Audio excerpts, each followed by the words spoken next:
श्री कृष्ण के मृत्यु और परलोक के बारे में उपदेश। क्या मृत्यु जीवन का अंत है या यह सिर्फ एक नया अध्याय है? क्या आत्मा मरती है या यह एक नए शरीर में प्रवेश करती है? क्या स्वर्ग, नरक और मोक्ष वास्तव में होते हैं? भगवान श्री कृष्ण ने भगवत गीता में इन सभी सवालों का उत्तर दिया है। आज के इस वीडियो में हम जानेंगे मृत्यु के बाद आत्मा की यात्रा कैसी होती है, पुनर्जन्म और कर्मों का क्या रहस्य है, मोक्ष प्राप्त करने का सही मार्ग क्या है। 1. आत्मा अमर है। भगवान श्री कृष्ण गीता में कहते हैं, न जायते म्रियते व कदाचिन नायम भूतवा भविता व न भूय। गीता 2:2 अर्थात आत्मा न जन्म लेती है और न ही इसकी मृत्यु होती है। यह न कभी नष्ट होती है और न ही इसे जलाया, काटा, सुखाया या गलाया जा सकता है।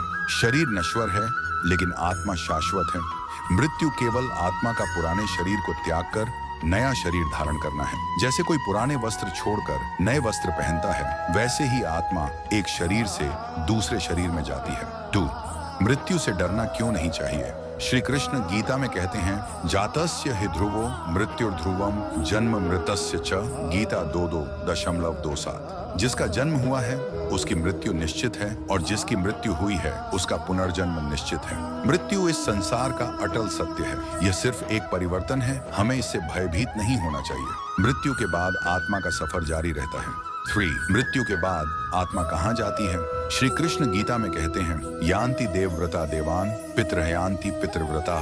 गीता 9:5। जो लोग देवताओं की पूजा करते हैं वे स्वर्गलोक जाते हैं। जो लोग पितरों की पूजा करते हैं वे पितृलोक जाते हैं। पितरों की पूजा करते हैं वे पितृलोक में जाते हैं। लेकिन जो श्री कृष्ण की भक्ति करते हैं वे परम धाम को प्राप्त करते हैं और मोक्ष को प्राप्त कर लेते हैं। मृत्यु के बाद आत्मा को कहाँ जाना है यह पूरी तरह हमारे कर्मों पर निर्भर करता है। 4. पुनर्जन्म और कर्मों का रहस्य। भगवान श्री कृष्ण कहते हैं, कर्मणा दैवनेत्रेण जंतुरदेहोपत्तये। गीता 8:10। अर्थात हमारी आत्मा का अगला जन्म हमारे कर्मों के अनुसार निर्धारित होता है। जो अच्छे कर्म करता है उसे अगले जन्म में सुखी जीवन मिलता है। जो बुरे कर्म करता है उसे कठिन परिस्थितियों में जन्म लेना पड़ता है। और जो भगवान श्री कृष्ण की भक्ति करता है वह जन्म मरण के चक्र से मुक्त हो जाता है। इसलिए हमें अपने कर्मों पर ध्यान देना चाहिए क्योंकि वे ही हमारे अगले जीवन को तय करते हैं। 5. मोक्ष प्राप्त करने का सही तरीका। श्री कृष्ण गीता में कहते हैं, अंत काले च मामेव स्मरण मुक्त्वा कलेवरम। गीता 8:5।